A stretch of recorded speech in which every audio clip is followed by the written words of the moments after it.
আসসালামু আলাইকুম সবাইকে। আমার রেসিপির পর্বে আপনাদের সবাইকে ওয়েলকাম জানাচ্ছি। আশা করছি আপনারা সবাই অনেক ভালো আছেন। আজকে আমি একটি মাটন বিরিয়ানি রেসিপি তৈরি করব, বাট এটা কাচ্চি না, আমি একটু ডিফারেন্ট ওয়েতে তৈরি করেছি। ছোটবেলায় আমাকে আম্মু এই ধরনের একটি বিরিয়ানি তৈরি করে খাওয়াতো।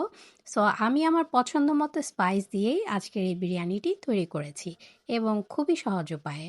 সো দেখতেই পাচ্ছেন শুরুতে আমি কিন্তু এখানে মাটন নিয়ে নিয়েছি এবং মাটন পিসগুলো কিন্তু আমি বড় বড় করেই রেখেছি। তারপর আমি এখানে পেঁয়াজ বেরেস্তা দিয়ে দিলাম। এখন দিয়ে দিলাম ক্রাশ করা অ্যালমন্ড অ্যান্ড টক দই। আর এই যে কাচ্চি বিরিয়ানির যে মশলাটা আছে, আমি এখানে এই 1 প্যাকেট মশলা ইউজ করছি। আপনাদের কাছে যদি ঘরে তৈরি বিরিয়ানির মশলা থাকে তাহলে আপনারা প্যাকেট মশলাটা স্কিপ করে সেই মশলা ইউজ করতে পারেন। তো এখানে আমি দিয়ে দিলাম চিনি এবং লবণ, সেটা আমি পরিমাণ মতো দিয়েছি। তারপর এতে দিয়ে দিলাম পরিমাণ মতো তেল, 1 টেবিল চামচ পরিমাণ ঘি এবং কাঁচামরিচ দিয়ে আমি সব কিছু খুব ভালো করে মিশিয়ে নিচ্ছি। আচ্ছা, মাটনের ক্ষেত্রে একটু বলে রাখি, আমি কিন্তু মাটনটাকে খুব ভালো করে ওয়াশ করে 30 মিনিটসের মতো লবণ পানিতে ভিজিয়ে রেখেছিলাম। তারপর সেটাকে উঠিয়ে নিয়ে আমি এই যে ম্যারিনেট করছি। এখন আমি এখানে মিল্ক পাউডার দিয়ে দিচ্ছি, সেটা আপনারা আপনাদের পরিমাণ মতো অ্যাড করবেন। তারপর আমি হাঁড়িতে দিয়ে কিন্তু মাটনটাকে কুক করে নিয়েছি। আর কুক করার সময় কিন্তু এখানে আমি আদা রসুনের পেস্ট ইউজ করেছি, সেই স্যুটটি আর নেওয়া হয়নি। তো এখানে আমি দিয়ে দিলাম পেঁয়াজ বেরেস্তা এবং মাওয়া, আর ওপর দিয়ে আমি এভাবে আলুগুলো বিছিয়ে দিচ্ছি এবং পুদিনা পাতা দিয়ে দিচ্ছি। মাটনটা কতটুকু এখানে সেদ্ধ হয়েছে সেটা নিয়ে একটু বলি। আমার মাটনটা এখানে প্রায় 70% মতো কুক করা হয়ে গেছে। তারপর আমি এর উপরে এই যে আমি আলাদা করে পোলাও রান্না করে রেখেছি সেটা আমি দিয়ে দিচ্ছি। এবং আমি কিন্তু পোলাওয়ে অয়েলের পরিমাণ খুবই কম ইউজ করেছি। আর এক্ষেত্রে কিন্তু মাওয়াটা অবশ্যই ইউজ করতে হবে। তো আপনারা দেখতেই পাচ্ছেন আমি এখানে যেভাবে দিয়ে দিচ্ছি, ওপরে অনেকগুলো পেঁয়াজ বেরেস্তা দিয়ে আমি মাওয়াটা কিন্তু কয়েকবারই ইউজ করেছি। এটার জন্যই কিন্তু আমার এই বিরিয়ানিটা অনেক ফ্লেভারফুল হবে। তো দেখতে পাচ্ছেন আমি আলুটা আগে থেকে ভেজে রেখেছিলাম, আস্ত আস্ত আলু দিয়ে দিচ্ছি।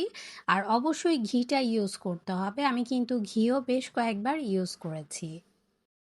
আমি বলবো এই রেসিপির ক্ষেত্রে যেগুলো হচ্ছে মূল উপাদান তার মধ্যে একটি হচ্ছে মাওয়া, তারপর ঘি, আর এই যে পুদিনা পাতা, এই পাতাটা মাস্ট ইউজ করবেন, এত সুন্দর ফ্লেভারফুল হয়।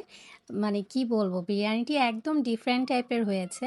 আমার বাসার সবাই অনেক পছন্দ করেছে, তাই আমি ভাবলাম রেসিপিটি আপনাদের সাথে শেয়ার করি। তো দেখতে পাচ্ছেন আমি ওপর দিয়ে একদম পোলাওগুলো সাজিয়ে দিয়ে দিয়েছি। তারপর কিন্তু আমি ঢাকনা দিয়ে ঢেকে এটাকে 30 মিনিটসের মতো রেখে দিব দমে। আর দমে কিন্তু বাকি 30% কুক হয়ে যাবে এবং আমার মাটনের পিসগুলো কিন্তু একদম সফট ছিল, খুবই মজার হয়েছে। আমি যখন ছোট ছিলাম তখন আমার আম্মু এভাবে আলাদা করে পোলাও রান্না করে এবং বিফ অথবা চিকেন রান্না করে এভাবে মিক্স করে একটা বিরিয়ানি তৈরি করতো। সো আমি ভাবলাম মাটন দিয়ে কাচ্চি তো তৈরি করা হয়, একটু ডিফারেন্ট করে তৈরি করি।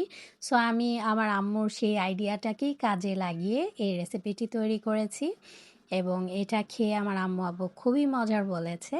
আর এই পুদিনা পাতাটা অবশ্যই ইউজ করবেন, এটার জন্য কিন্তু খুবই মজার হয়েছে।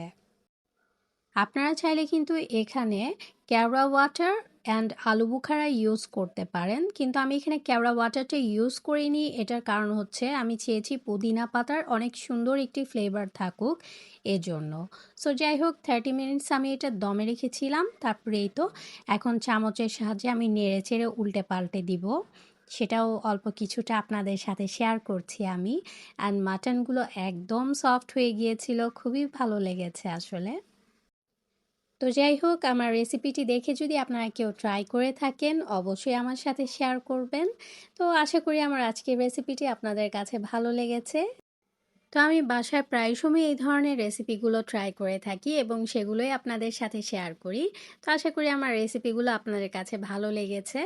আপনারা আমাকে কমেন্টের মাধ্যমে আপনাদের মতামত অবশ্যই জানাবেন। তো আজ এই পর্যন্তই, আল্লাহ হাফেজ।